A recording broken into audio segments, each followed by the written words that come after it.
Okay, the meatloaf is done. This is part 2. It has been cooking in the oven. It's beautifully glazed a little bit, and I let it rest. What did I glaze it with, you might ask? So that's what we're going to talk about here. And these are the ingredients that I use for glaze. I use 1, 2, 3, 4, 5 ingredients. 5 ingredients for my glaze. The first one is a half a cup of ketchup. You're going to have to find a no sugar ketchup, it's easy to do.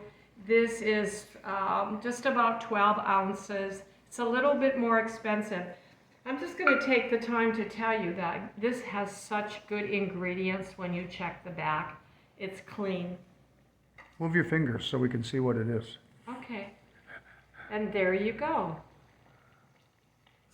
So I'm going to have a half a cup of that. Then I'm going to use as a sweetener monk fruit. I'm going to use brown sugar monk fruit, and I'm going to use 1/4 cup. I don't want it too sugary.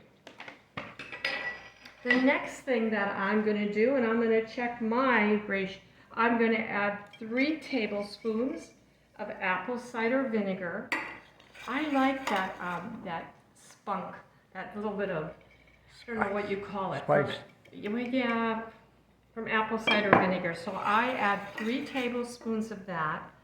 I add 2 tablespoons of coconut aminos. Yesterday I was at the store and they have a lot of choices of coconut aminos.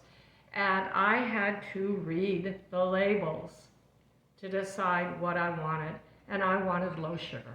So I went with this. And then I add a clove of garlic. 1 clove of garlic.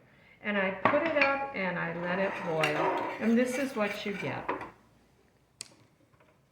So I'm just going to exchange my positions here. And I'm going to put my meatloaf. So here's my meatloaf. And I'm just going to add a little bit more glaze to the top.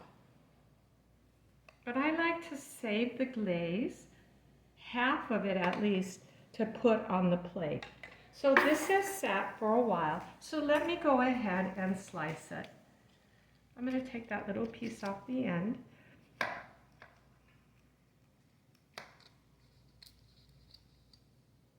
So that's about, I'll go about that wide.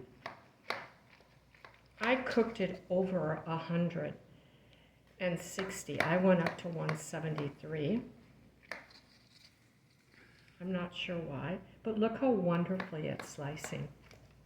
It's absolutely beautiful. And then you would take your platter, which I'm not using right now. And I'm going to just take a piece and put it here. I guess I could take another piece and set it here. And 1 more piece. Yummy! I think it looks fabulous. And here are 3 pieces of my meatloaf. And then I would put some glaze on it.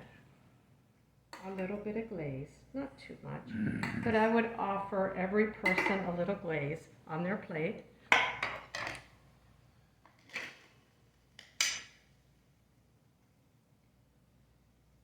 Well, let's see what it tastes like. It's so good. This is such good meatloaf. I kind of call it meatloaf for daddy. Father's Day meatloaf. So here's my meatloaf. With my glaze, I'll put the ingredients, the links below. It looks hard to make. It's really easy, and it is so good. You won't want to go out and eat if you make this with a baked potato and a vegetable. Yummy. So, from my kitchen to yours, I pray that our food is blessed. Thank you.